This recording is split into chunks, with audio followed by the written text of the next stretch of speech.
everyone.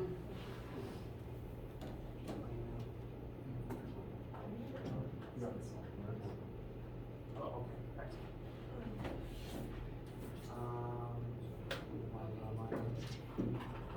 Just checking. Hello, good day. Today is December 1st. You can ignore this for just a second.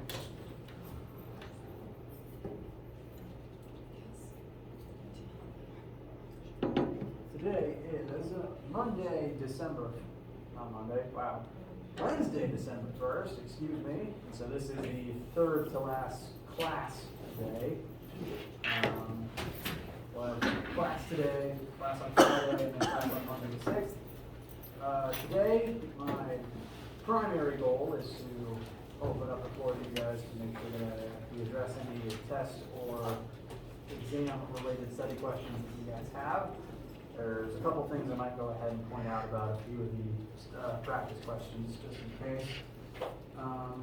Test is live and went up on Monday afternoon, and so far everyone who's taken it, things are going very well. So I'm saying that as encouragement to everyone who will take it either today or later in the week. Things are going fine, and I have very much full faith in everybody. That said, do please email me your questions as you're taking it, and email me your work when you are done.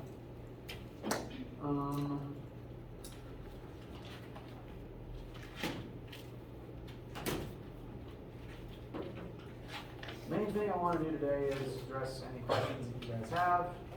Additionally, if we get to a point where no one has any immediate questions, I want to spend a little bit of time today and maybe Friday doing the mini tiny lecture on pressure and sound, just stuff that I think is useful to know. And then on Friday, Friday I want to begin with any study questions that you guys have, but we might do I think I'm favoring us doing the 30-minute Scantron end of course non-graded assessment thing on Friday so that can end the class and you guys can be on your way when you're done. Then Monday will be exam prep and fudge. So, how do you guys feel? Any scheduling or any questions about anything I've just mentioned so far? Yes. Is the final exam going to be set up like the first test? Yes. Final exam will, in terms of how we're going to physically do it, will look more like test 1 than test 2. The document itself will be just kind of like a longer version, formatted pretty similarly. I think I'm going to do away with the first page answer page, but I'll make sure every question has a spot for you to put your definitive answer there, so that it's there and you can see it and so that I can see it.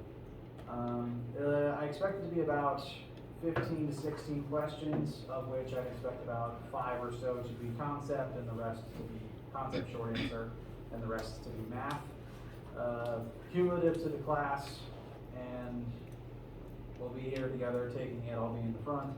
Since there's 3 hours to take it, I'm going to design it to take about an hour and a half, and then time there will extend for people with accommodations, and you can use the time as you will to improve things. And there will be 225 points worth of question on the final, of which will be graded out of 200 of them. So 20 points, which, when you cut it in half, rounds down to 10 points, is the standard bonus that I put on every test. And since I want to spend some of today talking about the new thing that is just a little bit of information about air pressure and sound, I might put a bonus question. I'm planning on putting a bonus question on there that will tie some of that all into things. It's strictly a bonus question though, that's why there's 5 extra points. And even if it's a bonus question, putting literally anything will get you something, rather than leaving it blank, which will get you nothing.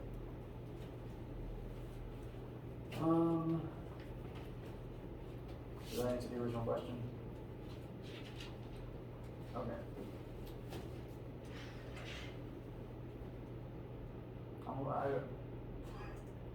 That wasn't any information that just came out of my mouth. I feel a little frazzled today, so I apologize for that. Turns out getting your puppy spayed is about as stressful as getting the puppy in the first place. So, it is important, but keep in mind the emotional energy for the week of healing.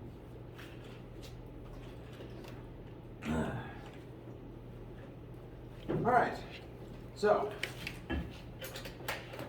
I would like to now open the floor up to literally any and all questions that you guys have related to test or exam, studying, concepts you want to go over, questions from the practice guide, any and all things, what's in your minds?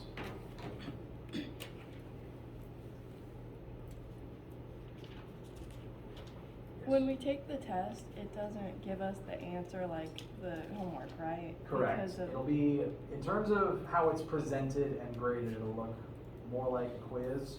It won't show, you'll be able to put in answers an unlimited number of times, but it won't show you if you're right or wrong or not, and it won't even show you after the timer fully elapses, because again, Web of Science is gonna grade it wrong anyway. I don't want you to, in the worst case scenario of you getting the answer what I would call correct and it doesn't count it as correct, I don't want you to see a low score and panic. so as long as we have it like scientific notation's a big one in Web of Science, it just doesn't like. So as long as we have it on paper and we send it after, we're good. Yep. The Web of Science is just a way that everyone gets different numbers that are randomized and that so that I know when you took it and you walked to a certain amount of time. So that's the only reason we're doing it. Bless you. To help get the ball rolling,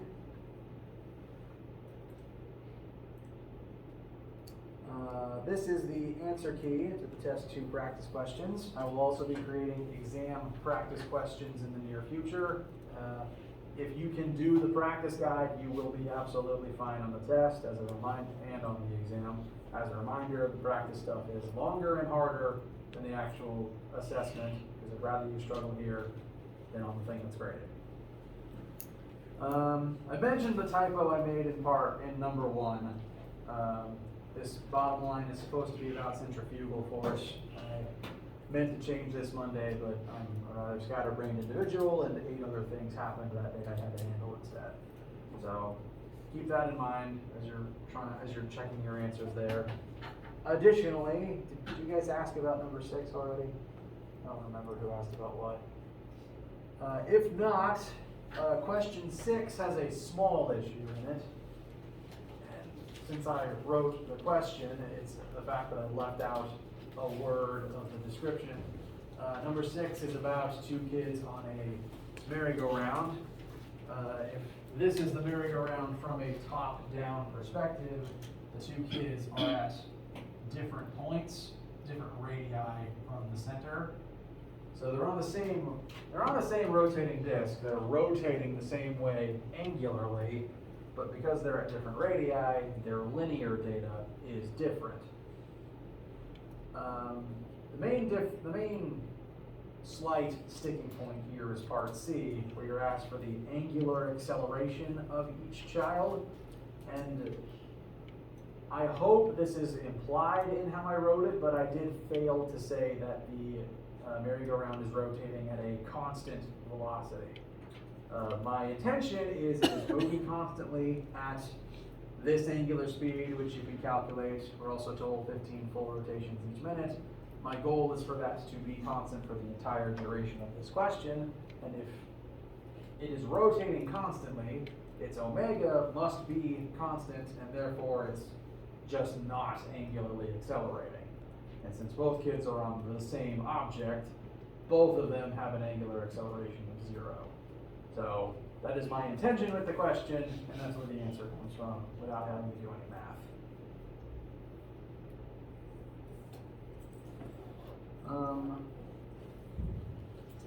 Another thing I want to just go ahead and remind people of, because I've gotten a few questions about how the universal law of gravitation will factor into the test and the exam.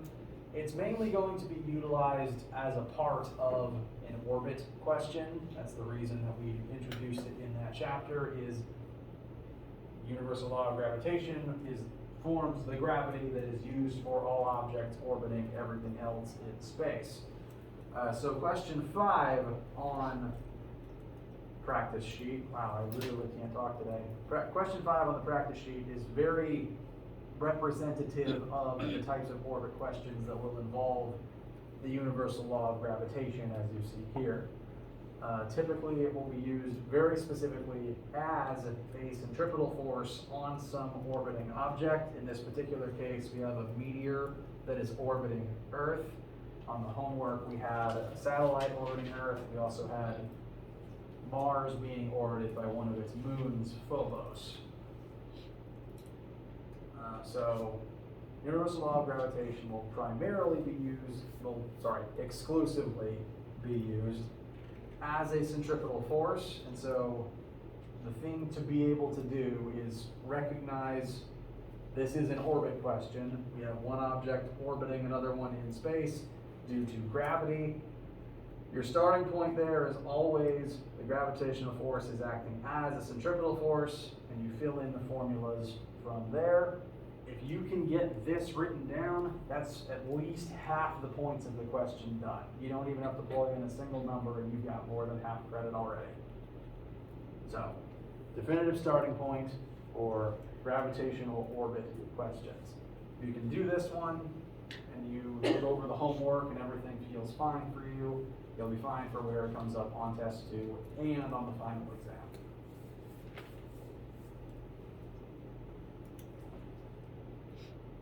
Excuse me. Am I yawning and some thirsty?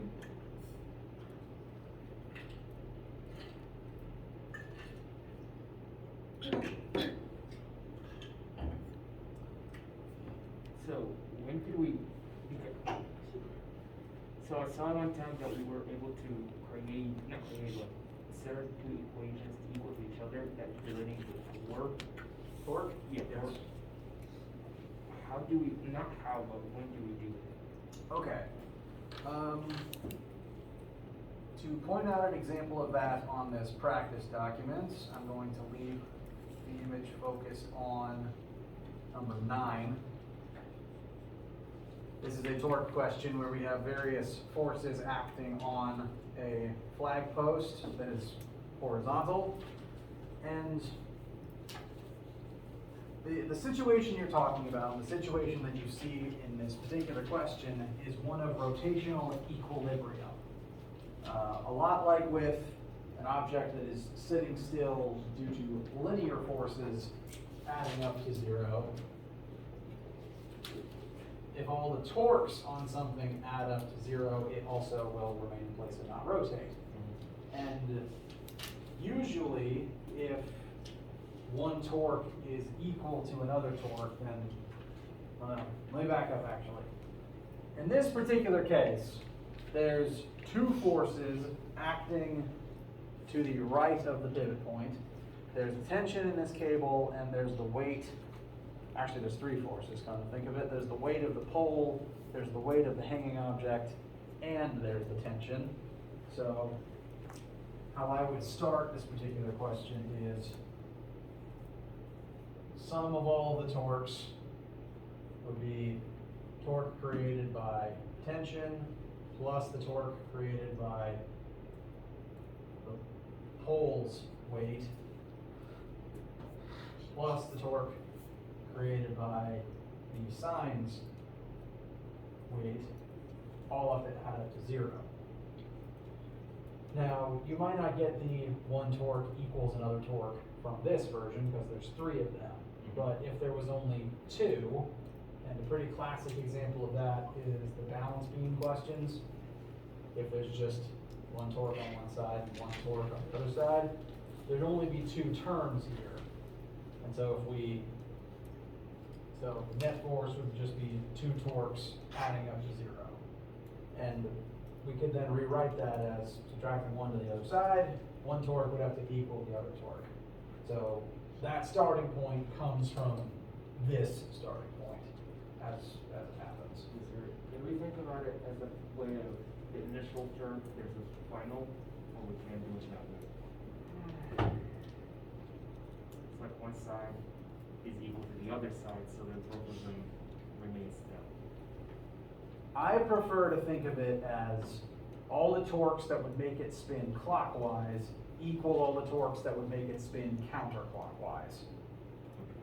So, like in this example, the pole's weight and the sign's weight, they both exert downward forces on the pole itself, and they would try to make the pole spin clockwise. So I put them together on one side. The tension goes up, and so it would try to make it spin counterclockwise, and it would go on the other side. You get the same effect if it's just two things on either side of a teeter-totter. So this is mathematically the best way, the Newton official way of starting, but you could very easily turn that into all the clockwise torques must equal all the counterclockwise torques. And when do we figure it out if it's gonna be pointed up or pointed this side? Because right here you said it's pointing up, like the torque is pointing up. Oh, like the torque created by tension? Yes, sir. Okay. So, well, for this specific case, I guess the radius in this question is the length of the pole. So the horizontal axis is the radius, meaning that only forces that are perpendicular to that radius can create torques in the first place. So the x component of this tension just doesn't produce any torque because that x component is parallel to the radius. Only the y component will actually create the torque. And since this one requires just a little bit of practice, if this is the radius and there's a force pointing upwards on it, that would make it spin this way. So like most of the time you just gotta look at the radius and it will help you to figure it out. Yes, base it entirely on the radius. Yes, sir. And then if you want to, sometimes it might help if you just take a pencil, put it over the radius, and say, all right, the sign's weight pushes down, so that's on the clockwise side. The tension pushes up, that's on the counterclockwise side. I think that makes a lot of sense now. I'm very glad. Please let me know at any other point if it doesn't. Anything else? How do we feel?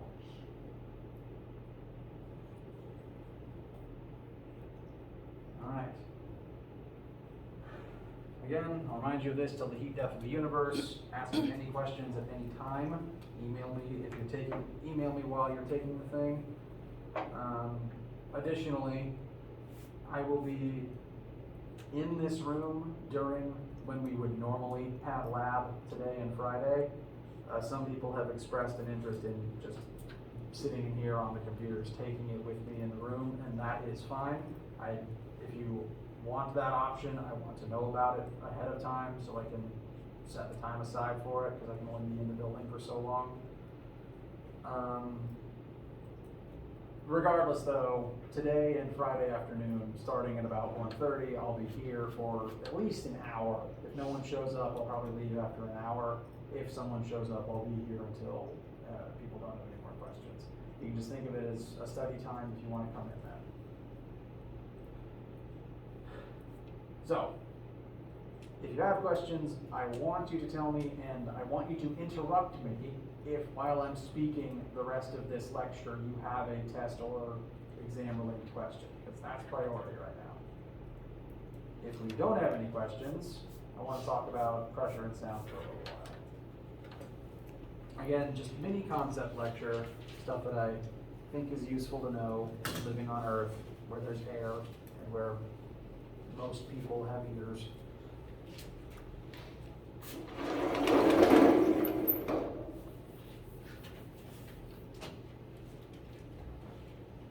This picture will make sense in a minute. Your entire life on this planet, you have been surrounded in a fluid. At no point have you been not surrounded in fluid. At least some part of you might have been in a vacuum if you put a piece, like if your arm was in a vacuum chamber. But the bulk of you has always been in a fluid, because technically gases are also fluids in addition to liquids. So every moment you've been alive, you've been in fluid, and that means that there has been some amount of pressure acting on your body every moment of your entire life. And generally speaking, you don't notice it, because our body is very specifically calibrated not to notice it until it's either too much or too little, and then we have problems. I want to define pressure first. Pressure, which in physics we use a capital P, the unit is pascals. You're not going to have to do any math for this, but the formula does explain some points that I'm going to make. Because in physics, every formula is just a written definition turned into algebra, and vice versa. The definition of pressure is force divided by surface area. Every pressure, there is a force being exerted over a surface area. And we haven't really been acknowledging it very much in this class, but every time you have ever exerted a force on something, you've picked something up with your hands or kicked it with your feet or just had it balance on your arm, all those forces you exert are exerted by some area, some surface area of your body. If you push something with your whole hand, the area over which that force is applied is the flat 2D surface area of your whole hand. If you just use your fingertip for something, then it's just the area of the tip of your finger. All forces, all contact forces, are exerted over some surface area. And the same amount of force can have different effects depending on the area over which it's exerted. As an example, let's compare the flat square head of a hammer to the tip of a needle. I can hold a hammer and a needle in either hand, and I can exert the same force with each of those objects. I can just tap them into a surface with 1 Newton of force. But the effect that will have on the object depends on the effect that has on what I'm acting on, depends on the surface area of the object I'm using. The hammer, by design, has a pretty big surface area compared to the teeny tiny head of a needle, which if you zoom in far enough, will eventually be flat enough to actually calculate a surface area, but it's still really, really small. For the hammer, if I exert 1 Newton of force over, let's just make it easy for the math, 1 meter squared of area, that's going to be 1 Pascal of pressure. But 1 Newton exerted over this microscopic surface area will create a very, very large amount of pressure. And this is exactly why pointy and sharp objects are able to do damage with very small amounts of force. It's less about the force and more about the pressure. So when it comes to humans and things that are alive, it's often the pressure that kills you more than the force. Because the same amount of force could, behind a slap, which wouldn't damage you all that much, that same amount of force over a smaller surface area could be equivalent to a knife or maybe a bullet, which is why bullets are dangerous, because they're small. So, that's the definition of pressure. What this means for the air around you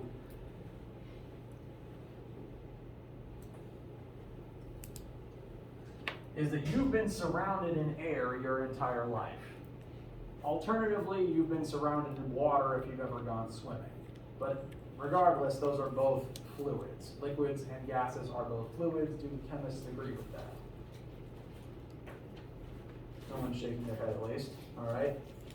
So, the air around you is exerting a force on your body as we speak.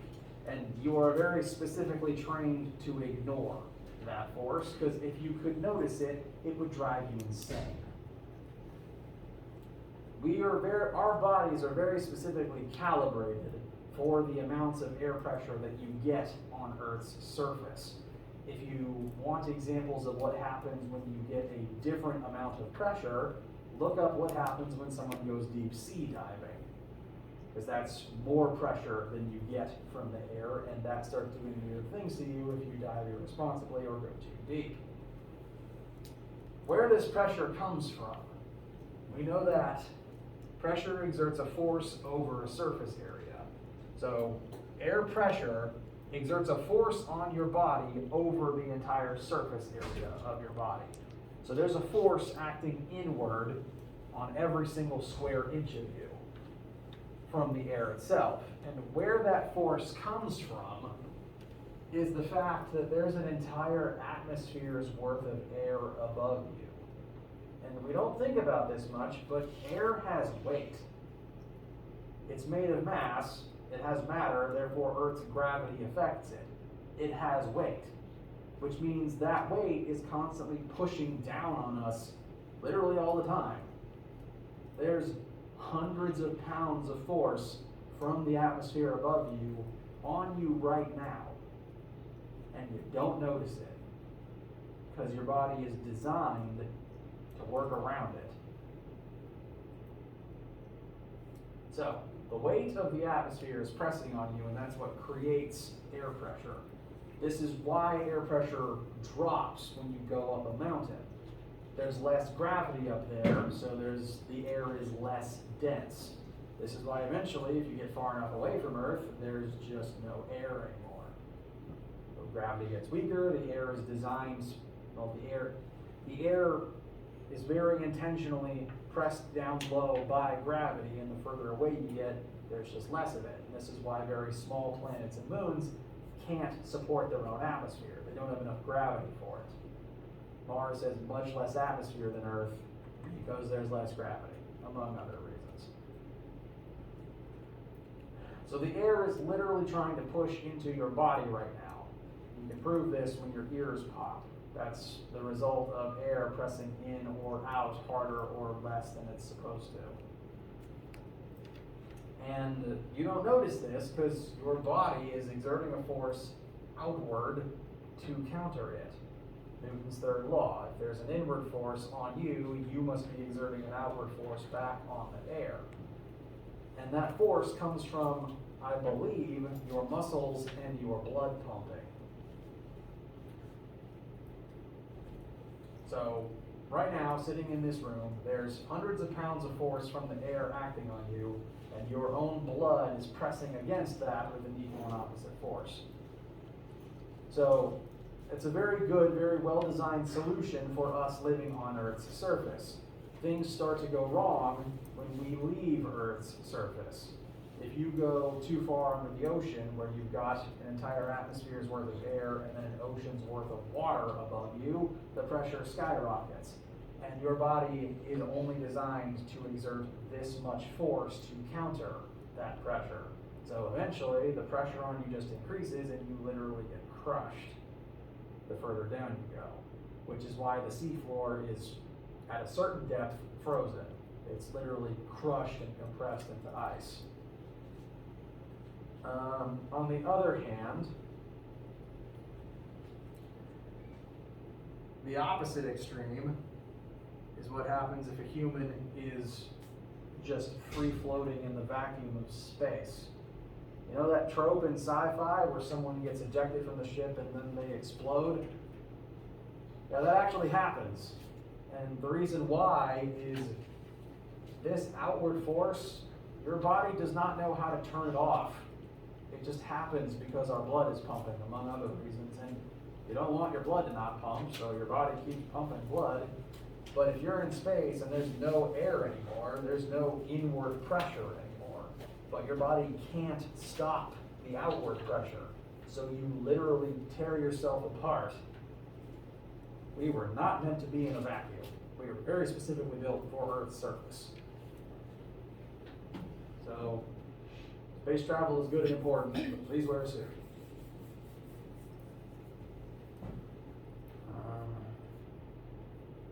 Questions so far?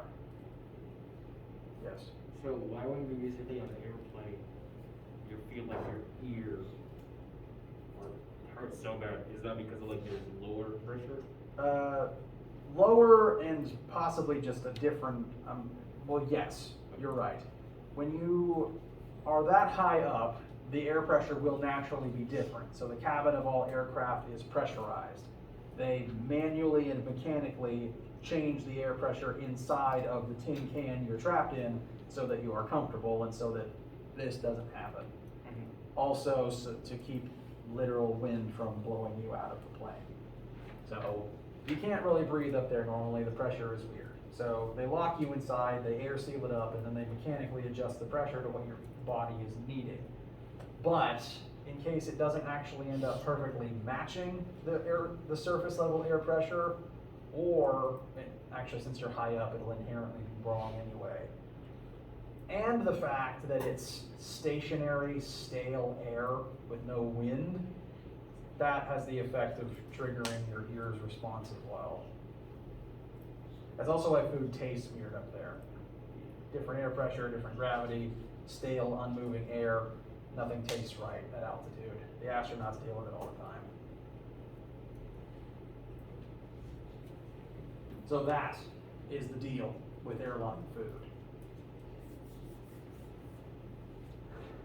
Now, this all relates to sound because sound waves are literal pressure waves. When you, let's use a speaker as an example, like just an electronic speaker. It's a very bad drawing, but they tend to be like a little dish with a dish inwards made of soft material that can vibrate when there's a mechanical motor inside that shakes it back and forth. So that physical object vibrates, and that's literally pushing air around. That changes the air pressure in that little area, and it causes little ripples in the air pressure that then travel away from the speaker. And your vocal cords do the same thing.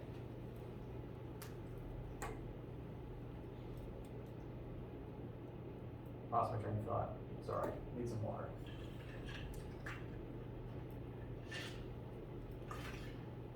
So, the same air pressure that's normally pushing in on you is also pressing into your ears right now. So the force from that air is acting on the surface area of your eardrum. And whenever these little pressure waves enter your ear, areas of higher pressure press harder on your eardrum and push it in. Areas of lower pressure don't press as hard on your eardrum, and your eardrum shakes outwards. And since these sound waves are constant changes in pressure, it makes your eardrum vibrate at the same frequency as the sound. And that vibration travels through your nervous system to your brain, which you then interpret as sound. So sound is created by little pressure ripples. It's the same type of ripple you see in the surface of water when you throw a rock into it. When you disturb a fluid, you create ripples in it. It's just sound waves travel in 3 dimensions, whereas a surface ripple in water only travels in 2. So whenever I speak, it's literally like creating a little sonic boom sphere effect that expands outwards from my throat in all directions. Questions so far? Okay. Now sound is a wave, which, unless you have synesthesia, you don't really see sound waves, but there is a visual representation that we can use for them. So I'm going to show this running in the background. Sound is a wave, and a wave is actually traveling energy. This might not look like it, but all waves are traveling energy. Whenever you speak, the vibrations in your vocal cords are putting energy into the air. And the energy, via the little pressure ripple, is what actually travels from my throat to your eardrum. Note that the air itself doesn't move from my throat to your eardrum. The exact air molecules at this point in space are not what's going to your eardrum, because if they did, you'd create gale force winds every time you said something. Only the energy ends up traveling, like in a slinky. The rungs don't actually go from one hand to the other, the energy just goes from one hand to the other. So when you talk, you're just putting energy into the air that makes it shake and makes a little pressure ripple that travels to someone's ear. And, oh, lost my next point already. Since waves are traveling energy, this is one reason why sounds get quieter the further away from their source you are. Because when you talk, you put a certain number of joules into the air around your throat. And close to your throat, those joules are spread over a pretty small volume of air. But this little sphere, this bubble, gets bigger the further out the sound travels, but it's the same amount of energy over a bigger area. That makes the sound weaker, and it sounds literally less energy hits your eardrum if you're further away. So it sounds quieter. So loudness is a function of energy. The more energy you put into it, the louder it'll be, and the closer you are to the source, the louder it will be. Now, how this actually ties into the numerical amount of air pressure, because you can look up how many pascals or how many millimeters of mercury the air pressure at sea level is. That actual number affects sound by manipulating its speed.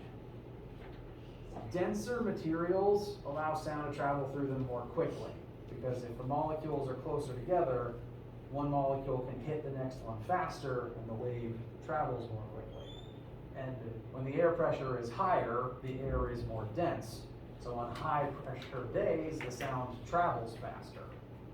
If there are some reports that on very high air pressure days, someone's been able to make a sound and it echoes back and forth way faster than it normally would on any other day. I think that happens a lot in winter, actually. Alternatively, on low pressure days, the air is less dense and the sound travels slower. You get this effect on top of mountains too. Eventually, the air pressure becomes so low that you just can't hear in space because there's no air left. This means sound needs a medium to travel through, and its speed depends on the pressure of that medium. When sound travels through air, specifically air at room temperature and sea level atmospheric pressure, sound moves at 343 meters per second.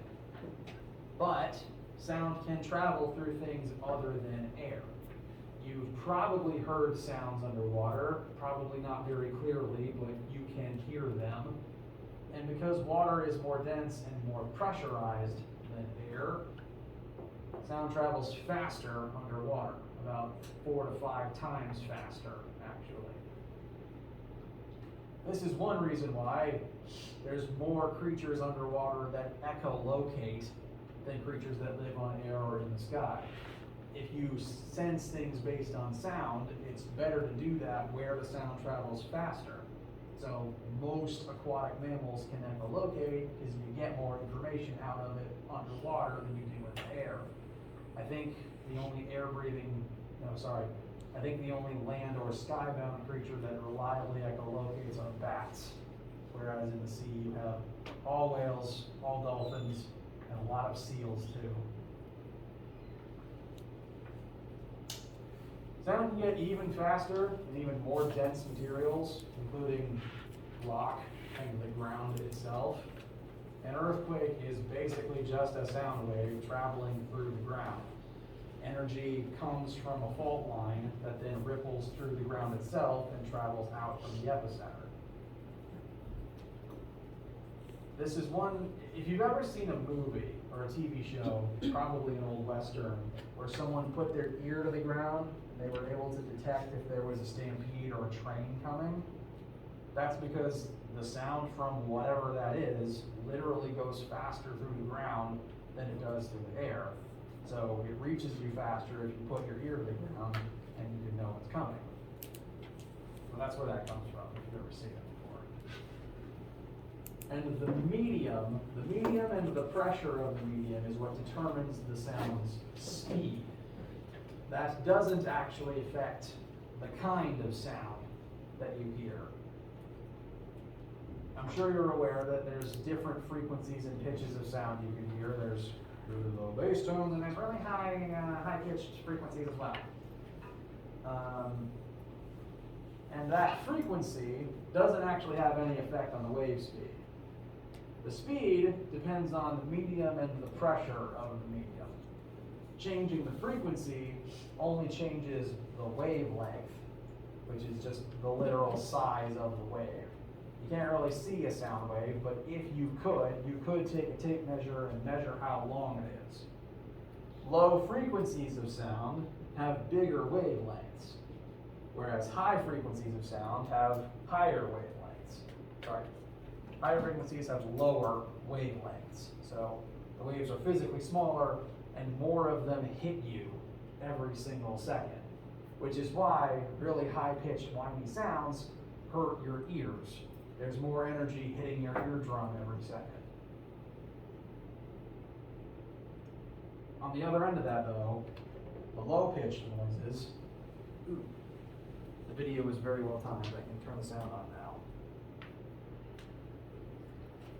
I'm going to pause real quick. So far, I've just been running this as a visual demonstration of what various sound waves look like. But I want to draw your attention to what the numbers mean and what it actually sounds like now.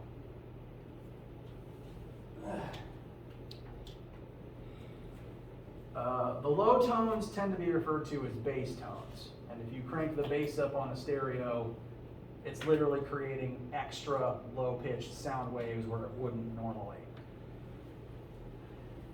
This right here is the range of human hearing. Hertz is a measure of frequency. Frequency tells you how many sound waves are hitting you every single second.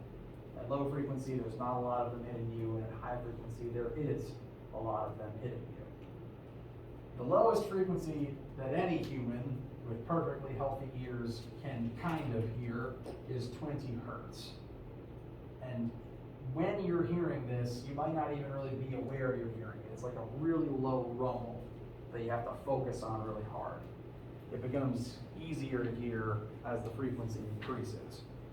So right now this video is at about 100 hertz. And this particular video is, you can find several of them on YouTube. It's called a sound test. The idea is this video runs through the full gamut of sounds that most humans should be able to hear, and that can help you determine, what your hearing range is, if something has affected your ability to hear, or how old your ears are. So this video runs through the full spectrum, and it's used as a tool to see what sounds a specific human can actually hear. I've got the sound on now. I'm going to be quiet for a second. You should start to hear it about when it hits 200 is when you're consciously aware of what's happening.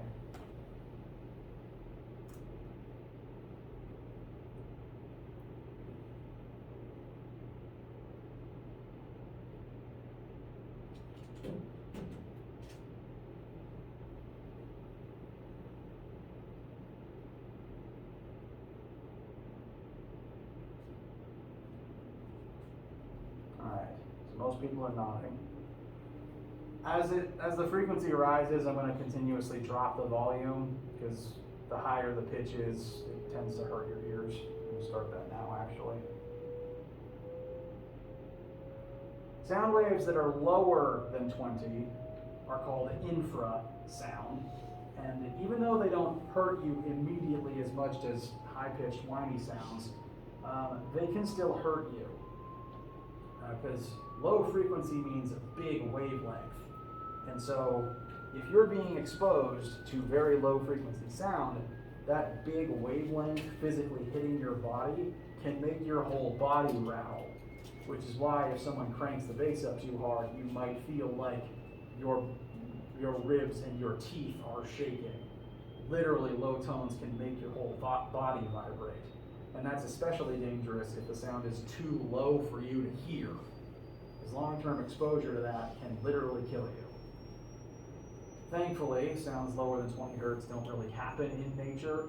Most sounds that you would actually interact with are somewhere between 500 hertz and 10,000 hertz. I'm gonna pause this real quick.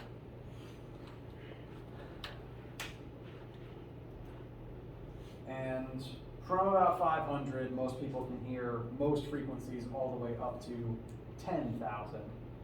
And as the frequency gets higher, the wavelength shrinks. Now, this number is actually a best case scenario.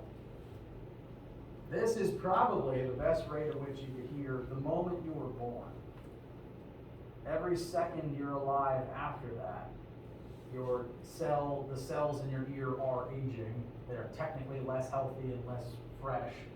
So every second you're alive, this number drops to the point where most elderly people can only hear up to about 12,000 hertz. Now again, that's still plenty for most living, but that does mean that there's some sounds that old folks can't hear that you can. There's some sounds you guys can hear that I can't, just by me being older. And there's some sounds kids could hear that you couldn't. I've heard cases of some very smart middle schoolers changing their phone ringtone to a frequency that their teacher literally couldn't hear. And what I'm going to do now is I'm going to play the rest of this at higher volume and just raise your hand when you can't hear it anymore.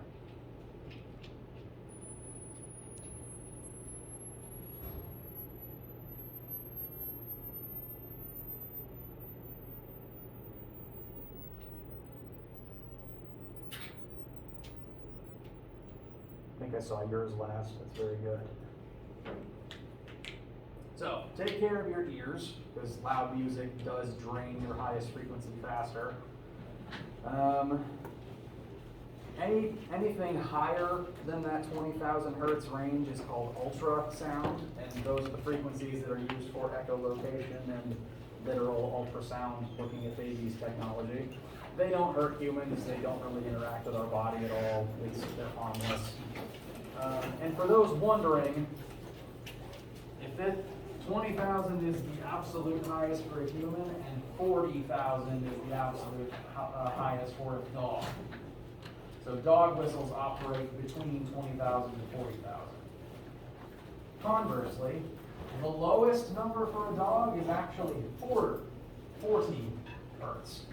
So there's, between 20 and 40, there's some hertz we can hear that dogs can't. So if you want to make a human whistle, make it 30 hertz. And that's all I got for you for right now. Any questions, thoughts, concerns, haikus? All right.